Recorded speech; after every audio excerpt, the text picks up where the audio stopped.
Hello guys, welcome to my new channel. তো দেখতেই পারছেন যে কী রকম ভিডিও বানাতেছি খুব গরমে, এবং দেখতেই পারবেন যে কী রকম গ্রামের পরিবেশ। স্ক্রিন করুন, দেখতেই পারবেন এই যে গ্রামের পরিবেশ। চারিদিকে শুধু ধান আর ধান, চারিদিকে শুধু ধান, চারিদিকে শুধু ধান।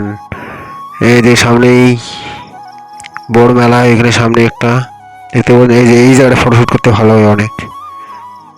তো এই জায়গাটা ফটোশুট করতে অনেক ভালো হবে। এখানে চারিদিকে শুধু সবুজে সবুজ, চারিদিকে শুধু সবুজে সবুজ, দেখতেই পাচ্ছেন। তো এই যে আমার ক্যামেরা বসে আছে, তো দেখতেই পাচ্ছেন যে কী রকম ভাবে চলেছে গ্রামের পরিবেশ।